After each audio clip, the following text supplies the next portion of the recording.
Tayo po ay dadako po ngayon sa atin pong pag-aaral ng mga salita po ng Diyos. At alam po natin na ang salita po ng Diyos ang siyang nagbibigay po sa atin ng lakas, sigla, sa atin pong buhay espiritual, mga kapatid. At bagamat po tayo ay nakakaranas ngayon ng matinding mga pagsubok, no? Sunod-sunod po yung bagyo na atin pong nararanasan dito po sa Pilipinas, no? At matindi po ang mga nangyayari. So, ganoon pa man din ay salamat po sa Lord sapagkat tayo po ay iningatan po no, ng ating Panginoon. Amen?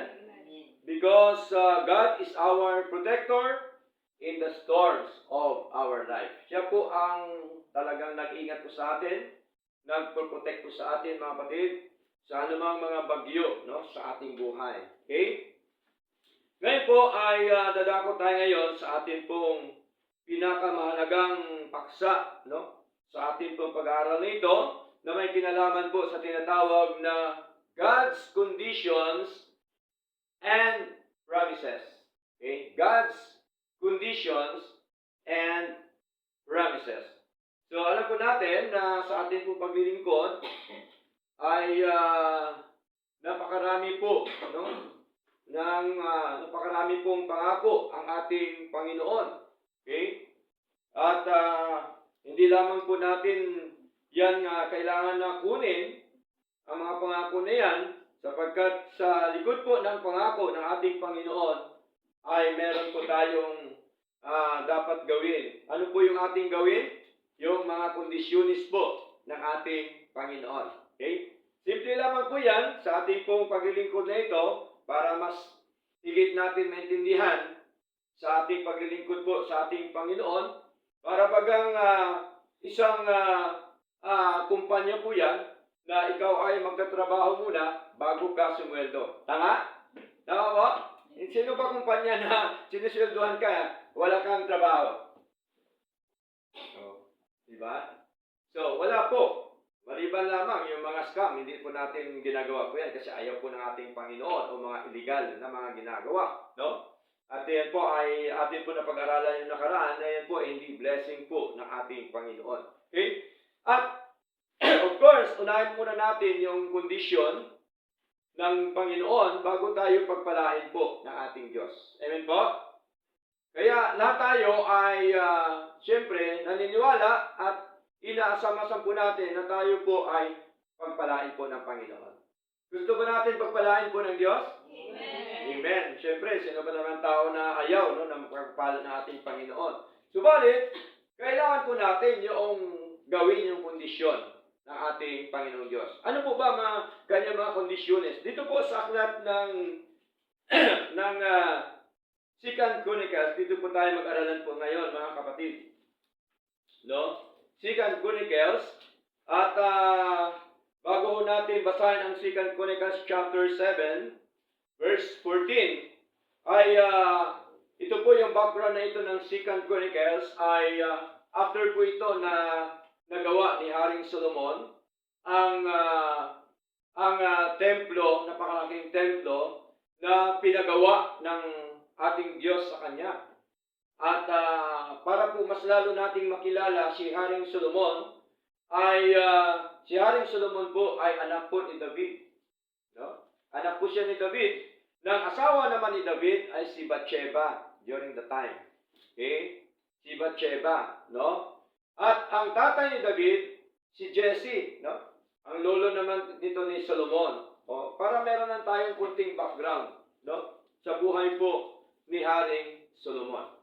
At tandaan po natin, si Haring Solomon, isa po siya sa pinakamatalinong hari during the time. Bakit? Kasi po ang hiningi niya sa Lord during the time is wisdom, no? Katalinuhan na binigay po ng Diyos sa kanya. Wala siyang ibang hiniling. Hindi niya hiniling yung kayamanan, hindi niya hiniling ang anumang material na bagay. Ang hiniling po niya sa Lord ay ang wisdom na bigyan po siya ng ating Panginoon. So, ito po binigyan po siya ng Diyos Kaya ito po ay napagawa niya yung napakalaking templo na inutos po ng Panginoon sa kanya. Kaya ang kanyang katalinuhan ay lumagana po yan sa buong mundo, mga kapatid, during the time. Ngayon po ay natapos na po ang templo ng ating Panginoon. Kaya nga, sabi dito sa aklat po ng 2 Chronicles chapter 7 verse 14, sabi po ni Lord, si Lord po ang nagsasalita po dito, mga kapatid, sabi ni Lord, if my people, which are called by my name, shall humble themselves and pray and seek my face and turn from their wicked ways, then will I hear from heaven and will forgive their sin and will heal their land. So dito po ay bakit sinabi po ito ng ating Panginoon sa mga Israelita during the time? Sapagkat nakita po ng Diyos na kahit po ang ginawa ni Haring Solomon, kahit po sila ay hinamon ng Panginoong Diyos doon po sa Ehipto during the time, kahit nakita din nila kapangyarihan ng Panginoon, nakita po ng Diyos na sila pa rin ay naglilingkod sa Diyos-Diyosan.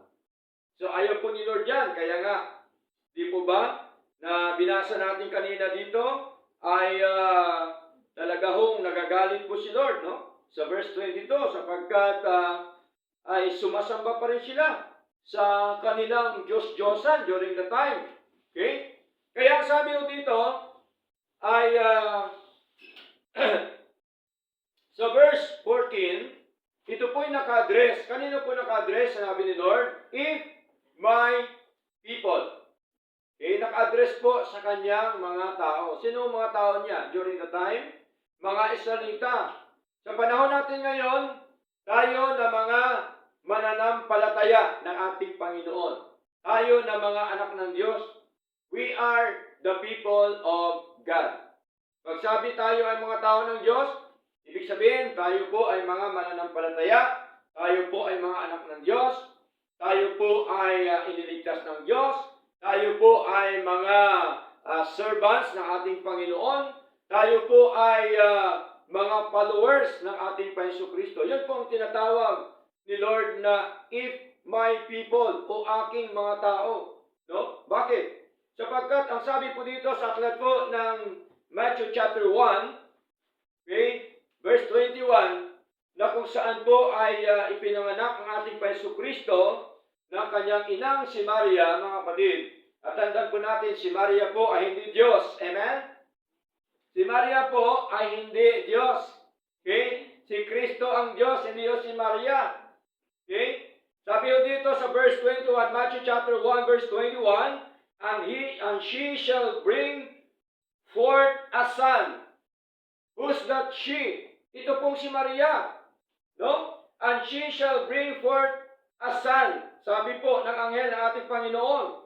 And thou shalt call his name Jesus, for he shall save his people from their sins. Sino dahil iniligtas ng ating Panginoon Kristo? Ang kanyang mga tao. Tama? Malinaw po? No? For he shall save his people from their sins. Tingnan niyo po, ibig sabihin si Lord, may tao na po siya. Okay? Yung taong ito na po yung mga hinirang niya before the foundation of the world. Ito po yung mga tinubos na ating Panginoon Kristo at ito po mga born again ng Espiritu po ng Diyos, mga kapatid. So malinaw po na naka-address ito sa people of God. Kaya nga po, mga minamahal, ay meron pong sinasabi po dito sa Hosea chapter 4 verse 6. Anong sabi ni Lord? My people are destroyed because of lack of knowledge. Saan sila napahamak? Sa kanilang pamumuhay. Tama? Hindi ho sa impyerno, kundi sa kanilang pamumuhay. Sabi ni Lord, my people are destroyed because of lack of knowledge. Tingnan niyo po.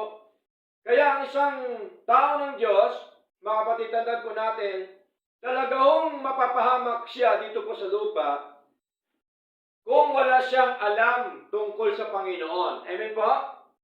Kung wala siyang alam tungkol sa Diyos, wala siyang alam ng mga bagay na espiritual, mapapahamak siya kung saan-saan siya mapupunta. Ibig sabihin, walang direksyon ang kanyang buhay sapagkat hindi po niya alam ang mga katotohanan po ng ating Panginoon. Kaya nga po, merong pangangaral para malaman natin ang mga katotohanan po ng ating Panginoon. Okay? So, ano pa po mga kapatid? Tinatawag din po tayo peculiar people. No? 1 Peter, basahin po natin. 1 Peter chapter 2. Okay? Okay? Tinatawag po tayo na peculiar people. 1 Peter chapter 1.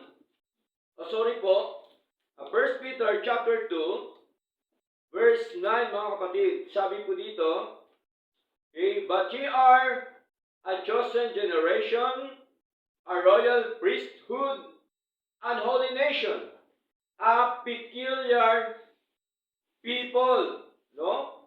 Kakaibang mga tao, peculiar people, that ye should show forth the praises of Him who had called you out of darkness into His marvelous light. Kaya tayo dati nananahan sa kadiliman.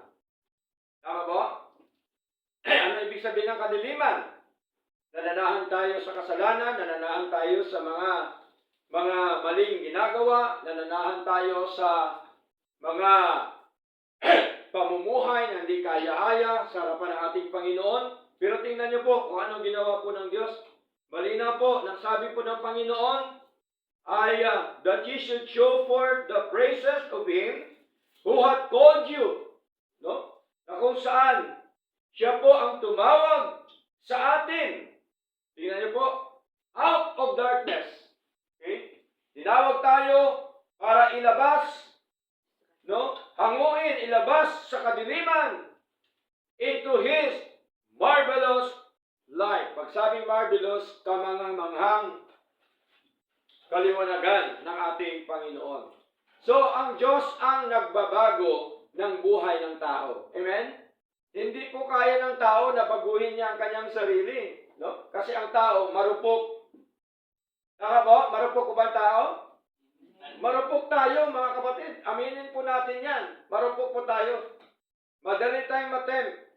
Bakit po? Naging matatag tayo kasi pinatatag tayo ni Lord. Amen po? Kaya sabi po doon sa Philippians chapter 4 verse 13, ano sabi? Ano sabi ni Pablo? I can do all things through Christ, which is strengthened me. Diba? Ang nagpapalakas pala sa Kanya, ang Diyos. Ganon din po tayo mga kapatid. Ang nagpapalakas sa atin ay ang ating Diyos, hindi po tayo. Kasi tayo marupok. Di po ba may kanta yan? Ang tao marupok. Ha? Sino yung kasing edad ko dito? Kanta po yan.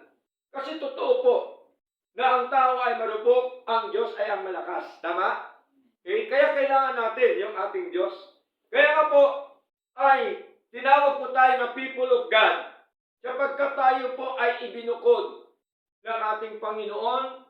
Tayo po ay inilabas ng Panginoon, tinawag ng Diyos para ilabas sa tinatawag po na darkness, no, ang kadiliman ng buhay. Kaya dinala tayo ng Diyos sa kanyang kamangamanghang kaliwanagan. No, na tinatawag po natin marvelous light. Okay? Kaya salamat po sa buhay ni Brother Marvelous. Purihin po ang ating Panginoon. Kaya po dito ay makita ho natin mga kapatid na tayo po ay mga tao ng Diyos. Tayo po ay mga anak ng Diyos. Tayo po ay mga lingkod ng Diyos. Tayo po ay mga mananampalataya ng Diyos. ay mga lingkod ng ating Diyos na buhay. Kasama po yung pastor, lingkod din po yan ng Diyos, mga kapatid. Okay? Lahat tayo. Kaya po, meron pong tinatawag sa ating pag-aaral na ito na 5 kondisyones. There are 5 kinds of condition in the book of 2 Chronicles, chapter 7, verse 14. Ano po ang mga kondisyones po ni Lord sa mga tao niya o sa mga anak niya, mga kapatid? Anong kondisyon ni Lord sa atin? Anong kondisyon ni Lord sa mga Israelita during the time, mga minamahal? Okay? Ang sabi ko dito, mga kapatid, sa aklat po ng Second Chronicles, chapter 7, verse 14, sabi po dito ng ating Panginoon, if my people, which are called by my name. Number 1, sabi ni Lord, called by my name. Condition po ba yan o hindi? Condition po ba yan? Condition ni Lord yan sa atin. Condition niya sa mga Israelita. Condition niya sa paglilingkod natin sa Lord, sa Kanya. Called by my name. No? Sa wikang Tagalog, mga kapatid, ay tumawag sa Kanyang pangalan. Okay? Ibig sabihin po, manalangin tayo kay Lord. Amen? Tawagin natin yung Kanyang pangalan sapagkat ang pangalan ng Diyos ay makapangyarihan sa lahat. Once na tinawag natin ang pangalan po ni Lord, ay magkaroon tayo ng tinatawag po ng lakas ng loob. Amen po? Meron tayong tinatawag po na katapangan sa atin pong hinaharap sa buhay po natin. Ano po bang hinaharap natin sa buhay natin ngayon? Di po ba? Yung bagyo ay ating hinaharap po ngayon, di po ba? So, ano po ang dapat nating gawin, mga kapatid?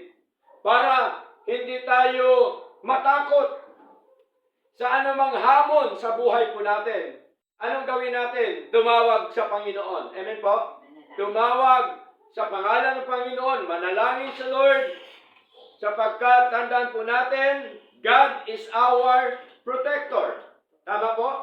Siya po ang nagpo-protect po sa atin, mga kapatid.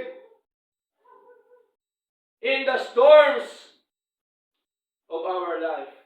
Ano man ang mga bagyo, ano man ang mga unos sa buhay po natin, tandaan po natin, ang nagpro-protect po sa atin, walang iba kundi ang ating Panginoong Diyos. Tingnan niyo po, mga kapatid, no? Nakita ho natin kung tayo po ay hindi po tumatawag sa Lord, kung tayo po ay hindi pinalakas po ng ating Panginoon, kung tayo po ay mahina sa ating po paglilingkod sa Lord, maaari pong wala tayo ngayon dito sa pagsamba sa Lord. Tama? Kasi natakot tayo, darating ang bagyo. Tama ba? Pero tandaan po natin, bagyo lang yan ang ating pinaglingkuran, napakalaki pa sa bagyo. Tama? Si Lord, napakalaking Diyos, pinakamapangyarihan sa lahat, ang siya nating pinaglingkuran. Kaya wala po tayong dapat ikakatakot. Amen po? Wala po dapat tayo kakatakot sa anumang mga banta sa buhay po natin, sapagkat alam po natin, mga kapatid, na ang Diyos ang siyang ating protektor, ang Diyos ang siyang ating kanlungan sa ating pong paglilingkod na ito. Kaya sabi po dito, mga minamahal, sa aklat po ng Isaiah chapter 41 verse 10, mga kapatid, sabi ni Lord, fear thou not. Huwag kayong matakot. Tingnan niyo po, dapat tayo matakot lang sa Diyos. Pero ano mga bagay sa mundo ito, dapat huwag tayong matakot sapagkat ang sabi po ni Lord, fear thou not, for I am with thee. Sapagkat ako ay suma sa iyo. Dapat mahawakan po natin yan, mga kapatid. No? E di kung ganitong klaseng sitwasyon na dating bagyo, is lalo na pagka talagang matinding krisis sa buhay mo, maaaring ayaw mo na maglingkod sa Lord. Kung ito nga lang, mga kapatid, no? Bagyo pa lang, parating pa lang, hindi pa nangyari dito. Ayaw mo nang sumamba, ayaw mo nang pumunta sa gawain ng Diyos. Lalo na, pag pagka matindi ang mga unos at bagyo na mangyari sa buhay mo. Kapatid, tandaan po natin, well protected po tayo ng ating Panginoon. Amen po? Kaya dapat lang po tayo magtiwala sa Kanya. Kaya sabi ni Lord, fear thou not, huwag kayong matakot. Unos man yan ang buhay, kahirapan man yan, tagutom man yan, gera man yan, ano man yan nangyari, lindol, bagyo, ano man mangyari sa buhay po natin. Dapat diretso, tuloy tayo sa paglilingkod po sa ating Panginoong Diyos.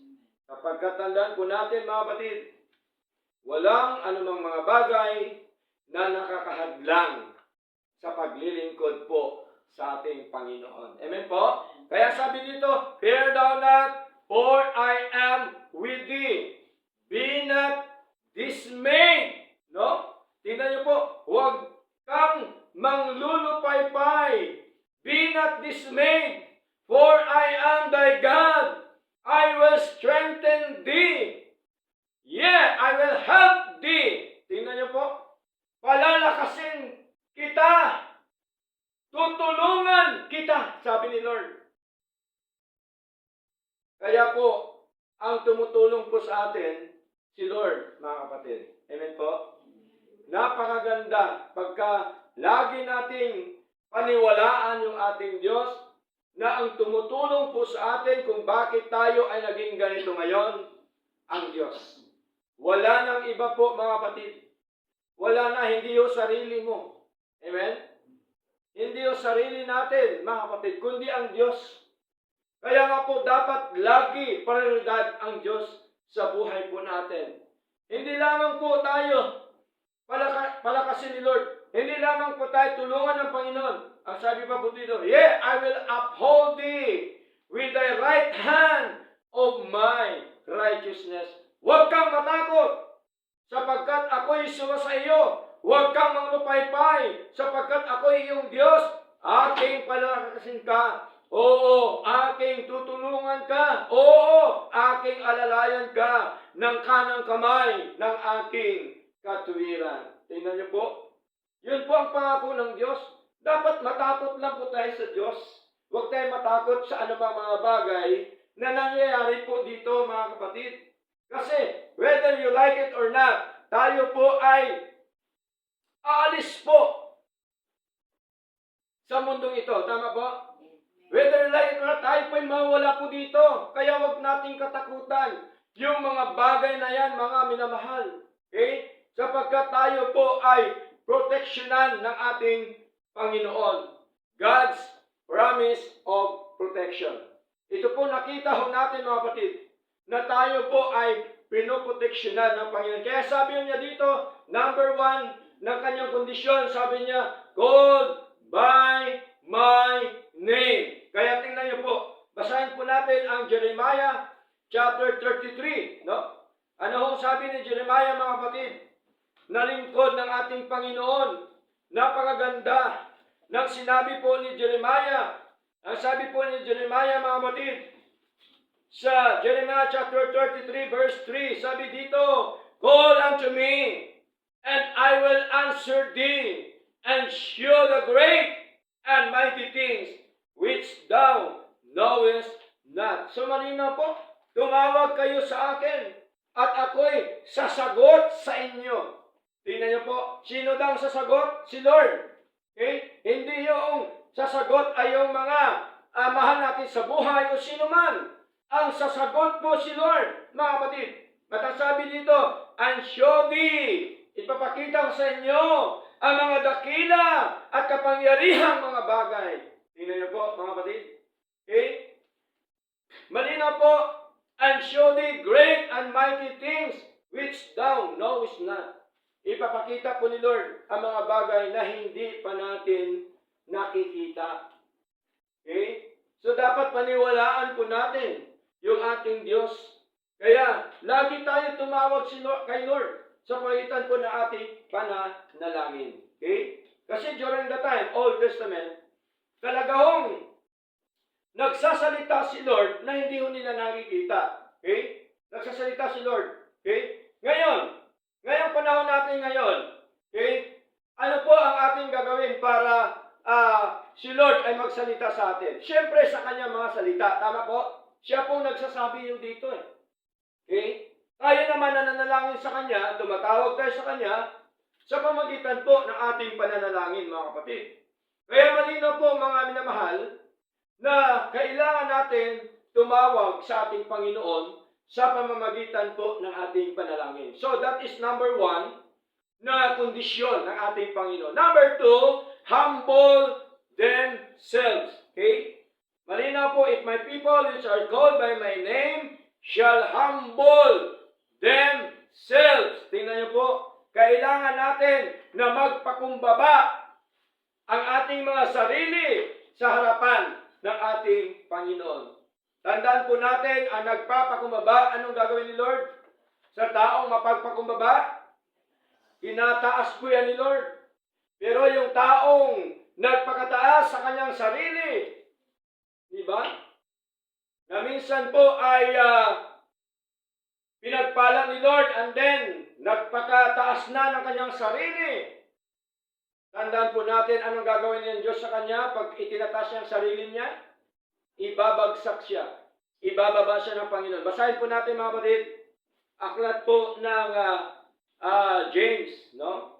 Chapter 4. Ano sabi po dito? James chapter 4, mga kapatid. Sabi dito, verse 10. Sabi dito, humble yourselves in the sight of the Lord, and He shall lift you up. Tingnan niyo po. Magpakababa tayo sa paningin ng Panginoon, sa harapan ng Panginoon, and He shall lift you up. Siya ang mag-angat po sa atin. Amen po? Siya ang magtaas po sa ating mga kapatid. Kaya tayo, pagpalain man tayo ng Diyos, pagandahin man ni Lord ang buhay po natin, pasaganahin man tayo ng Diyos, dapat ang puso natin mapagpakumbaba pa rin sa Lord. Amen po? Kasi yun po ang gusto ng ating Panginoon. Tingnan niyo po bakit binagsak si Lucifer ni Lord. Because of pride. No? Sa kalangitan, Isaiah po, mabasa natin. Chapter 14. Kaya ang dahilan napakarami po mga falling angels dito sa mundo sapagkat sila po ay binagsak ng ating Panginoon. Dahil ang gusto po ni Lucifer ay mas mataas pa siya sa Panginoon. Kaya ang ginawa ng Diyos, ibinagsak po siya, mga kapatid. Ayaw po ni Lord na tayo po ay magpakataas. At ang nakita ko, mga kapatid, sa paglilingkod na ito, once na ang puso ng anak ng Diyos, mapagpakumbaba, mga kapatid, nakita ko po, madalas, marami na akong experience. Siya po talaga ay pinagpala po ng Panginoon. Inaangat po talaga siya ni Lord. Okay? Hindi lamang po yon sa mga material na bagay, kundi siya din po ay pagkaluban ng Diyos ng isang tinatawag po na pagkaunawa sa mga aral po ng ating Panginoon. Pero kung pride ang umiiral, napaka-imposible natin maintindihan at maunawaan ang mga bagay na spiritual sapagkat meron po nakaharang, merong hadlang. Ano po yung hadlang? Yung pride. So mahirap po, mga kapatid. Ang pride, ginagamit lang po yan pagka nagpiprito ka ng manok. Kaya fried chicken, kinakain po yan. Okay? Hindi po yan ginagamit para sa pamumuhay mo ay gawin mo na mataas ang iyong pride. Hindi po. Lahat naman tayo may pride, pero dapat mababa, hindi mataas. Amen po? Okay? So malinaw po yan, mga kapatid, na ang gusto ni Lord, humble themselves. Magkaroon tayo ng humble heart, no, before the Lord. Kaya tingnan niyo po, ano po nangyari kay Ezekias nung siya po'y nakasakit, mga kapatid? Dahil siya po'y mapagpakumbaba sa Lord. Okay? Kaya sabi po ng Panginoon kay Isaias, sabihin mo kay Ezekias na siya ay mamamatay na. Tingnan niyo po, mga kapatid. Noong nalaman po ni Ezekias, anong ginawa ni Ezekias? Lumuhod, umiyak, nananalangin sa Lord. Sabi ni Ezekias, Lord, nawa, pagkaluban pa ko ng buhay. O di po ba? Sapagkat ako, Lord, naglilingkod sa iyo. Pero tingnan niyo po, dininig ba ng Diyos ang kanyang panalangin? Dininig ni Lord. Bakit? Si Ezekias, napakababa ang kanyang loob. Kung inyo pong mamabasa sa harapan ng ating Panginoon. Kaya sabi ni Lord kay Isaias, sabihin mo kay Ezekias, na bibigyan ko pa siya ng 15 taon na buhay. So sa madaling salita, ang Diyos ang kumukuha ng buhay po natin. Amen po? At ang Diyos ang siyang nagdadagdag ng buhay natin. Kaya ang sabi po ni Job, malinaw po, ang Diyos ang nagbigay, ang Diyos din ang siyang nag-aalis. Tingnan niyo po, purihin ang Panginoon. Kaya po dito mga kapatid, malinaw po, na ang sekreto lamang sa ating buhay na ito para maging matagumpay ay ang ating paglilingkod sa Diyos, ang ating pong pagpapakumbaba sa harapan po ng ating Panginoon. Basahin po natin ang aklat po ng Colossians chapter 3, verse 12. Ano po bang sabi dito mga kapatid? Ni Apostol Pablo sa mga taga-Colosas during the time nung siya po ay pumunta po roon, no? Colossians chapter 3. Okay, basahin po natin. Verse 12. Sabi po dito, put on therefore as the elect of God. Tingnan niyo po. Naka-address po sa elect of God, sa mga hinirang. Holy and beloved, bowels of mercies, kindness, humbleness of mind, meekness, long suffering. So ito po talaga ang mararanasan natin sa ating paglilingkod po sa ating Panginoon. Kasama po yan mga kapatid, ang tinatawag po na kahabagan, no? Kabaitan, kababaan ng pag-isip, kaamuan, pagbabata. Okay? Mahalaga yung kababaan ng ating pag-iisip po sa harapan ng ating Panginoon. Sapagkat ito po ang isa sa mga kondisyon ng ating Panginoong Diyos. Hindi pwedeng iwala. Hindi pwedeng alisin sa sinasabi po ng Panginoon. Tandaan po natin, ang aral ng Diyos ay aral ng Diyos. Amen po? Hindi po ito bawasan, hindi pwedeng dagdagan. Hindi pwedeng alisin kasi aral na po ito ng Diyos. Malinaw sa Revelation chapter 22, verse 18 at verse 19, na kung sino man ang magdagdag ng mga salita, paparusahan ng Diyos. Kung sino mag-alis, paparusahan po ng ating Panginoon. So, ibig sabihin, hindi pwedeng dagdagan, hindi po pwedeng bawasan, sapagkat ito'y nakasulat na. Kaya sabi ni Lord, shall humble themselves. Una, called by my name. Pangalawa, humble themselves. Number 3, and pray. Pananalangin.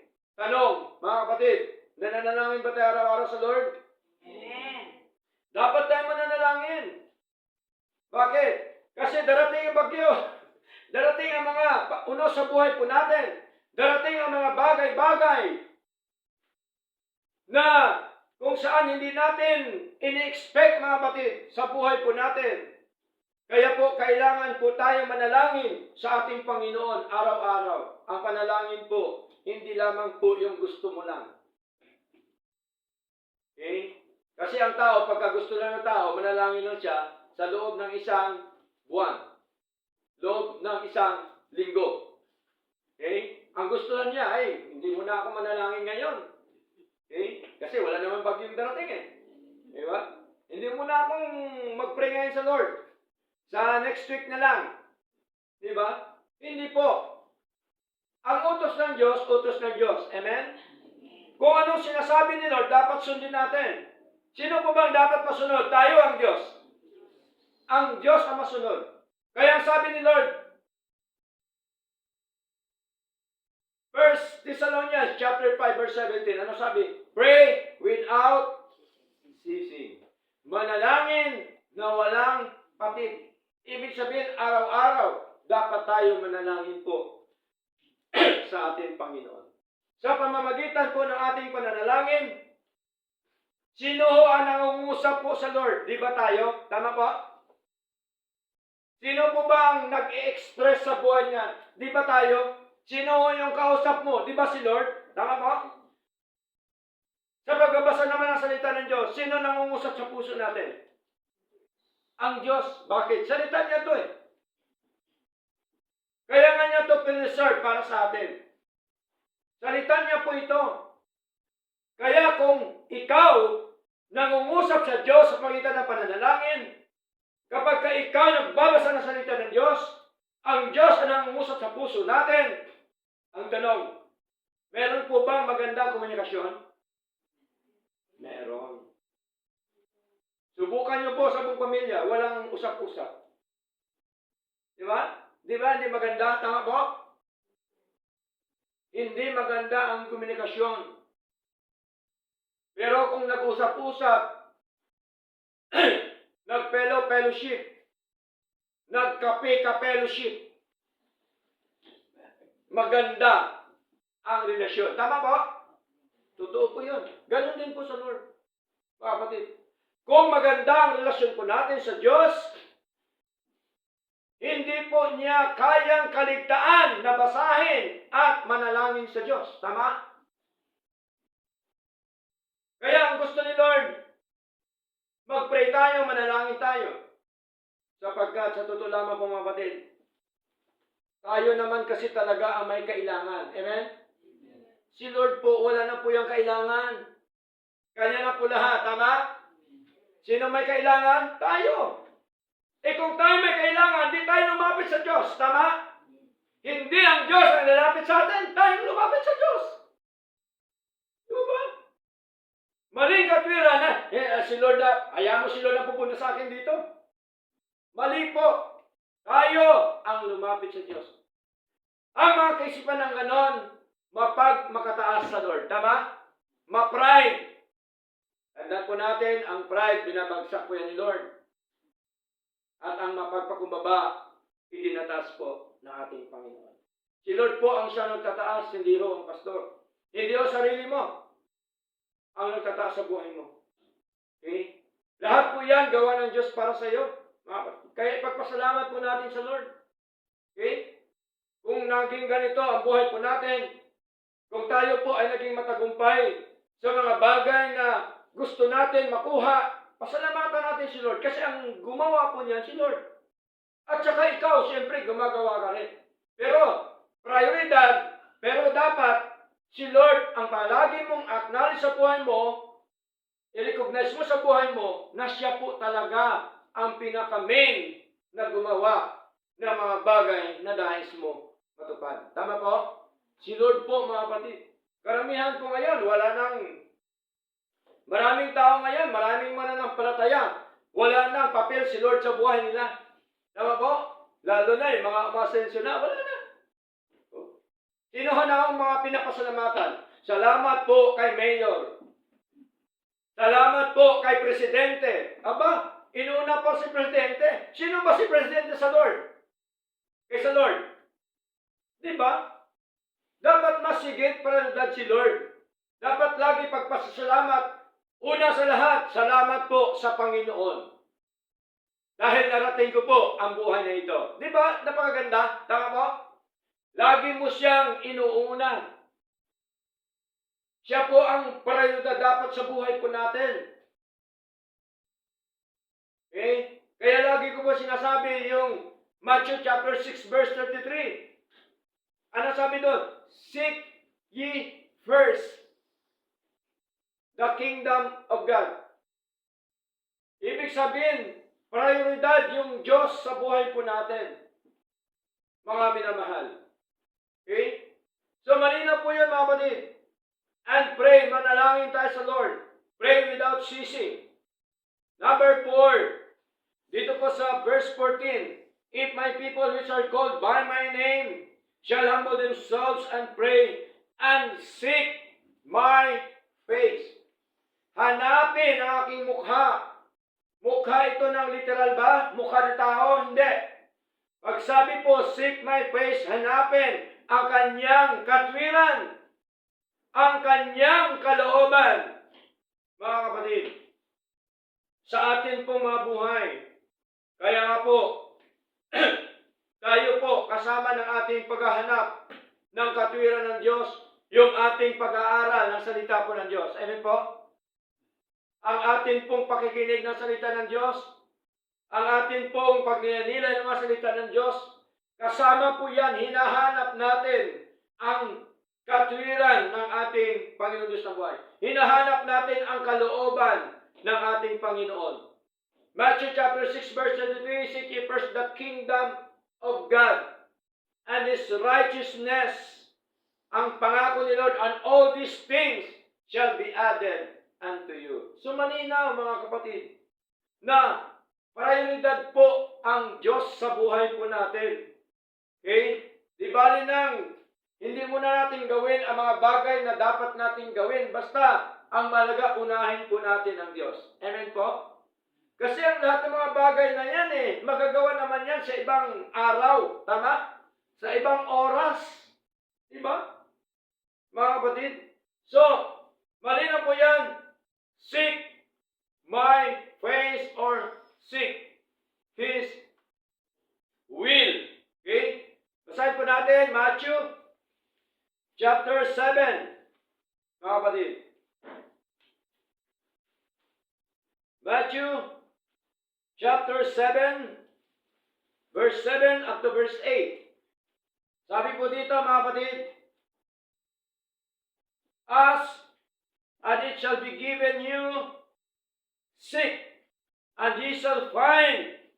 Knock, and it shall be opened unto you. For everyone that asketh, receiveth, and he that seeketh, findeth. And to him that knocketh, it shall be open. Tingnan niyo po. Humingi at ito ay maibigay sa inyo. Humanap at kayo ay makakasumpong. Pangako po yan, Lord. No? Hanapin natin ang katwiran po, ang kalooban po ng ating Panginoon. Kaya nga po, every Sunday meron tayong gawain.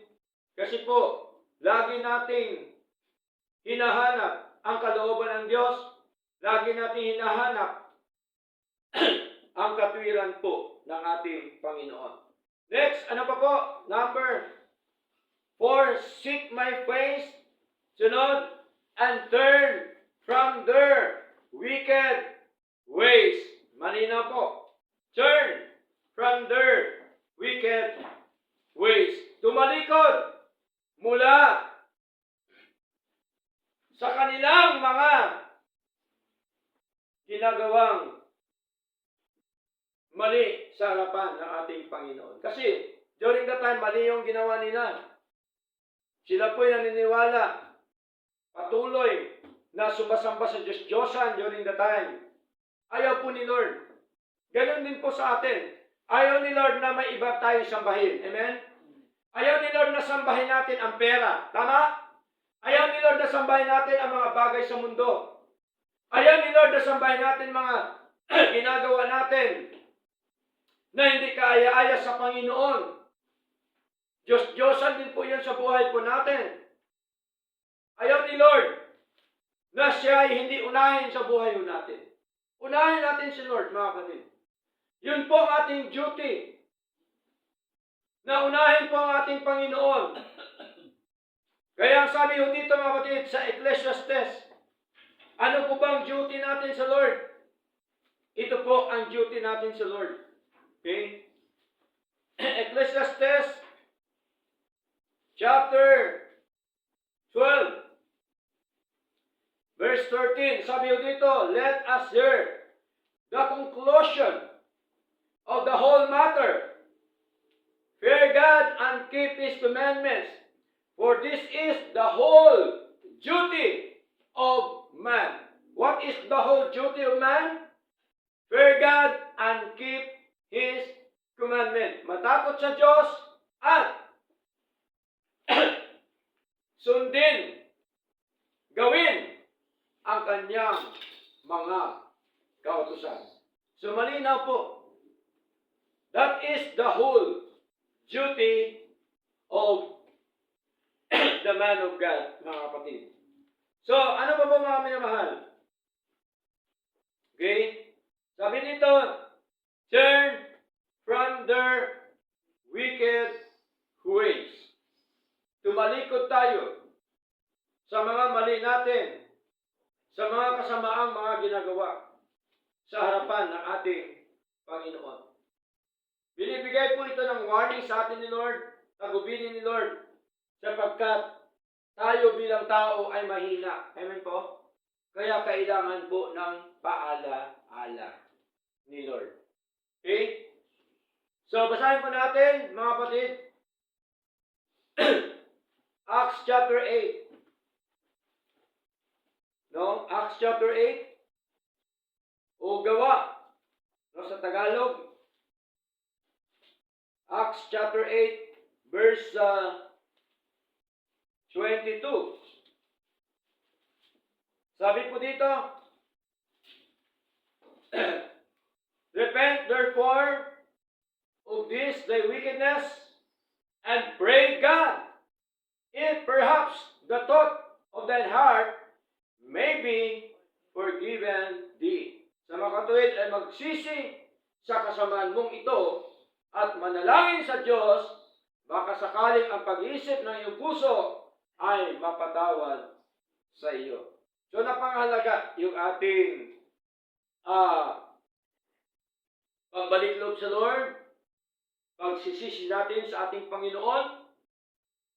Napaka-importante po yan sa harapan ng ating Diyos na buhay. Sign po yan ng ating pagpapakumbaba sa Lord. Okay? Handa ba tayong magpakumbaba sa Lord? Mukhang mahina yata. Sinisikreto pa yata natin eh. Handa po tayo magpakumbaba sa Lord? Amen. No? Kasi si Lord po yan eh. Pag sabing Lord, wala nang iba. Dapat ano na tayo? Luluhod na po tayo yan. Tama po? Respetuhin na po dapat natin ang ating Panginoon. Now, dadako tayo sa mga pangako ng Diyos. There are 3 promises of God. Okay? Ano po mga pangako ni Lord?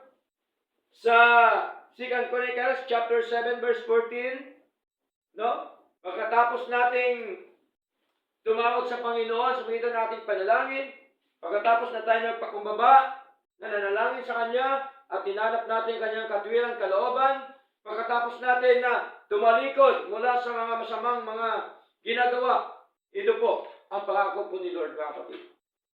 Ano kanya pangako? Then will I hear from heaven. Diringgin tayo ng Panginoon sa langit. Ano ang diringgin ni Lord sa atin? Yung ating mga pananalangin. Amen po? Kaya mahalaga, diringgin po ni Lord, panghawakan po natin. Okay? Panghawakan natin ang sinasabi ng Panginoon. Ang sabi ni Lord, I will hear from heaven. Tingnan niyo po. Pero kung ang puso natin nananahan po ang kasalanan, palagay nyo, diringgin tayo ni Lord. Kung meron nakabara sa puso natin, di ba? Di ba masarap huminga pagka wala nakabara sa puso? Okay? So, ano po ba ang dahilan? Ano po bang bumabara sa sinasabi ni David? Basahin natin. Psalms chapter 66. Verse 18, mga kapatid. Okay? Anong sabi po dito ni David? Sabi dito, if I regard iniquity in my heart, the Lord will not hear me. Tingnan niyo po. Kung may nakatago man na kasalanan sa aking puso, sabi ni David, hindi ako diringgin ng Panginoon. Kaya po dapat ang puso natin malinis po sa harapan ng ating Panginoon. Okay? Dapat lagi tayo humingi ng tawad po sa Diyos, mga kapatid. Mahalaga na tayo po'y diringgin ng Panginoon. Ano pa po? Psalms chapter 6, basahin po natin, mga kapatid. Psalms chapter 6, verse 8. Sabi dito ni David, "Depart from me, all ye workers of iniquity, for the Lord hath heard the voice of my weeping." Ito po ang buhay dati ni David, no? Na siya po ay laging umiyak sa Panginoon. The Lord, verse 9, "The Lord hath heard my supplication. The Lord will receive my prayer." So mahalaga po ang ating panalangin. Sapagkat diringgin po ng Panginoon ang ating mga panalangin kapag ang puso natin ay nakafix, no, sa harapan ng ating Diyos. Okay? So ano pa po? Number 2. Sa kanyang mga pangako. Una, pangako niya, diringgin tayo, mga kapatid, mula sa langit. Okay? Diringgin po tayo ng Diyos. 100% po yan na diringgin po tayo ng ating Panginoon. Kaya sa ating pananalangin, ilang sagot ang dapat po natin makita. Ilan yon? 3. Ano po ang 3 yon? Pagka nanalangin tayo sa Lord, yes, no, and wait. Tama po? Pagka ibigay ni Lord, ibigay po talaga ni Lord yan. Amen? Sa kalooban po ng Diyos. Pero kung ang hinihingi mo hanggang ngayon wala pa, hintay ka. Di ba? Habang nabubuhay, ay may pag-asa. Tama? Huwag nating isara agad. Ay, hindi na ito. Huwag po. Si Lord ang nakakalam ng lahat. Si Lord ang tunay na nakaalam na maganda para sa atin. Amen po? Hintay tayo. Okay?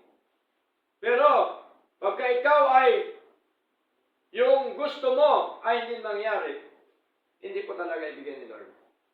Tama? Kasi si Lord po ang nakakalam ng lahat.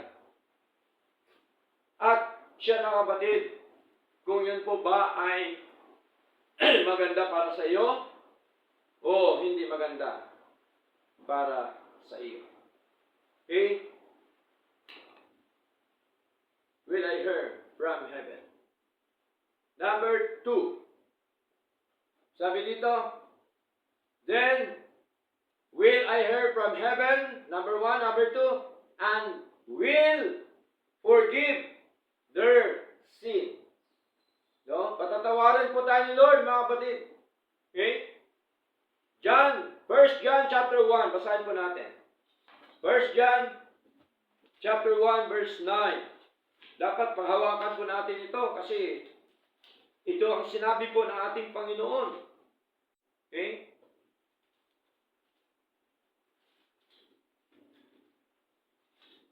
First John chapter 1 verse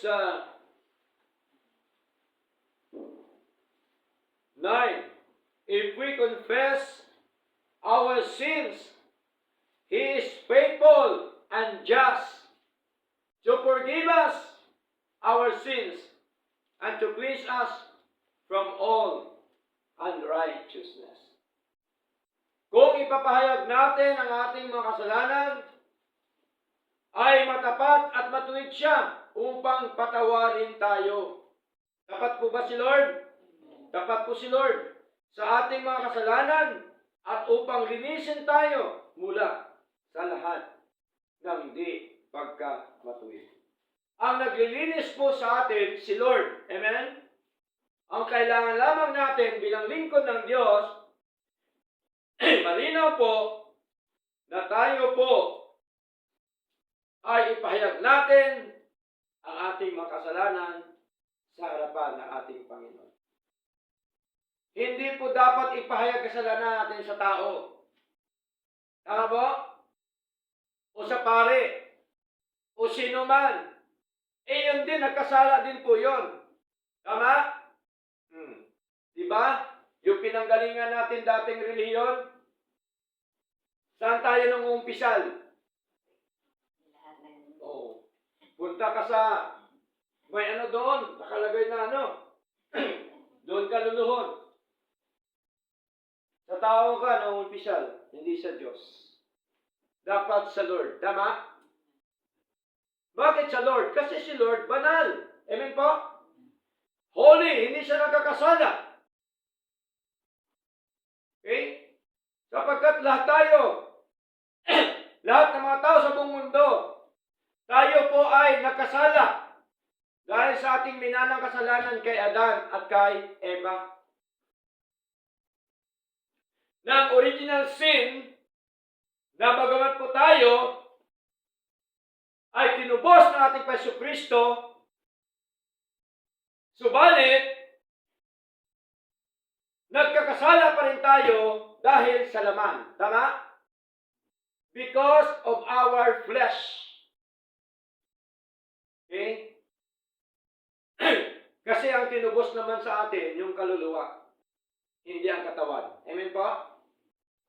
Ang katawan, pag namatay ang tao, saan pupunta? Sa alabok. Bakit tayo humingi ng tawad sa Lord? Kasi nasa laman po tayo. Iniisip natin, hindi maganda, nakasala na tayo sa Lord. Tama? Okay? So malinaw po na sabi ni Lord, I will forgive their sin. Okay? Next. Pangatlong pangako ni Lord. Verse 14. Sabi dito, and will heal their land. Pagagalingin ko ang inyong mga lupain. Bakit to? Sinabi ni Lord, pagagalingin niya ang mga lupain. Sapagkat lahat po ng mga blessing ni Lord galing po sa mga pananim. Galing sa lupa. Amen po? Ang kinakain nga natin ngayon ay galing sa lupa lahat. Okay? Yung gulay, saan galing po? Lupa. Tingnan niyo po. Yung bigas, saan galing? Lupa. Ano pa? Lahat po yan sa lupa. Pastor, yung baboy, hindi yan kumakain ng damo O sige, hindi kumakain yan ng damo, pero kumakain ng feeds. Tama? Ano pong ginagawa ng feeds? Di ba may halo yan ng mga damo? May mga halo po yan, may mais. Saan galing? Mais sa lupa din. Baka, ganun din. Kumakain ng damo. Lahat ng kinakain natin galing sa lupa po yan. Kaya, pag tayo mamatay, saan tayo uwi? Lupa. Yung katawan natin, babalik yan sa lupa. Kasi ang kinakain natin lahat, mula sa lupa. Binuhay tayo ni Lord, mula sa lupa. Inulma tayo ni Lord, mula sa lupa. Tingnan niyo po mga kapatid, kung gaano kabuti ang Diyos. Okay? Ano yung pastor, yung mapunta sa langit? Aba, hindi yun physical na katawan natin. Ang tinubos sa atin, kaluluwa, espiritu, tama? Yun po yun, ang tinubos sa atin ni Lord. Okay? Sa pagdating ni Lord, ano pong babaguhin ni Lord sa atin? yung katawan na nabubulok. Palitan ni Lord ng katawan na hindi nabubulok. Yun po yun, mga kapatid. So malinaw po na pagagalingin ni Lord ang ating mga lupain. Sa ating paglilingkod na ito, anong pagagalingin ni Lord? Pagagalingin ni Lord ang ating pamumuhay. Amen po? Pagalingin ni Lord ang ating mga kabuhayan. Pagalingin ni Lord ang ating mga hanapbuhay. Pagalingin ni Lord ang ating mga negosyo. Pagalingin ni Lord ang mga pinagkaloob niya sa atin. Pagalingin ni Lord ang ating puso. Pagalingin ni Lord ang ating buhay espiritual. Bagsak po ba ang buhay espiritual natin? May sakit po ba tayo espiritual? Kapatid, malinaw ang sabi ni Lord, I will heal their land. Pagagalingin ko ang kanilang lupain. Si Lord ang siyang nagpapagaling lahat. Maging po sa sakit natin, physical, si Lord po ang nagpapagaling. Amen po? Hindi, pastor, yung doktor, si Doc, binigyan lang po yan ng talino ni Lord. Amen po? Tingnan niyo po, lahat, hindi naman lahat na ginagamot ng doktor, buhay Tama? Kasi ang doktor, profession po yan. Okay? Kumikita ng malaki. Di ba? Pero ang totoo niyan, mga kapatid, ang nagdudugtong pa rin ang buhay po natin, si Lord po. At tandaan po natin, walang pangalawang buhay. Kundi dugtong buhay. Di ba, karamihan, pagka kumatos ang tao, kumatos, ang tao, pagka gumaling, pinagaling ni Lord, anong sasabihin ng mga tao na hindi nakaintindi? Ay, binigyan siya ni Lord ng pangalawang buhay. Bakit?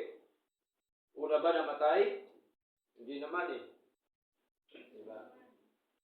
Hindi na siya huminga Dugtong buhay po ang binigay ni Lord. Huminga pa rin yun kasi hindi siya patay Diba? Nandun pa rin yun ang paghinga niya.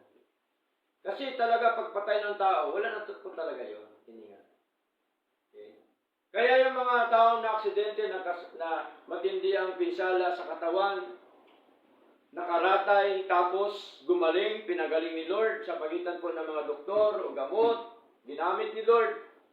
Hindi po yan pangalawang buhay, kundi dugtong buhay ni Lord sa Kanya. Okay? So malinaw po yan mga kapatid, no? Kaya po, dito, ay malinaw po na sa atin pong paglilingkod na ito mga kapatid, tandaan po natin, napakahalaga na gawin natin ang mga kondisyones ni Lord and then, ang mga pagkakala po ng Diyos ay atin pong makita sa ating paglilingkod na ito. Kaya dalawa lamang po ang tinuturo ni Lord sa atin. Pagka gusto natin pagpalain ni Lord, anong kondisyon na dapat natin gawin? Anong kondisyon ni Lord? Pagka gusto tayo pagpalain, maglingkod sa Kanya. Tama po? Ang mga hindi naglilingkod sa Kanya, ano po ang parusa ni Lord? Curse. Sumpa. Yung sinasabi po ng ating Panginoon. So, malinaw po mga kapatid, na sa atin pong paglilingkod na ito ay napakahalaga na makita ho natin ang kalooban po ng ating Panginoon. Kaya, dapat makita din natin na ang ating kapahingahan ng buhay po natin ay sa Lord. Tingnan niyo po, dahil si Lord, nagbibigay po sa atin ng kagalakan sa paglilingkod na ito. Ano pa pong binigay ni Lord sa atin? Kapayapaan. Di po ba? Oh, ano pa? Kaaliwan sa buhay. Kaya po, kahit man puno tayo ng problema, suliranin, pagsubok sa buhay, kahit man, ano man bagyo dumarating sa atin, hindi natin yan naiinda kasi po, nandoon ang joy ni Lord, binigay sa atin, nandoon yung peace, kapayapaan, nandoon yung kaaliwan, yung comfort, at ang pang-apat, nandoon ang pag-asa ng Panginoon na ibinigay sa atin. Amen po? Kaya ho mahalaga yung ating paglilingkod sa Lord. Kaya po mga kapatid, tuloy-tuloy lamang po tayo sa Lord at huwag tayong mangamba sa buhay nito sapagkat ang Diyos ang siyang nag-protect sa ating lahat. Amen? Ang Diyos ang siyang lahat magpala po sa atin. Purin po Panginoon at sa Kanya ang lahat na karangalan at kalatian. Magandang umaga po. Tayo lahat po.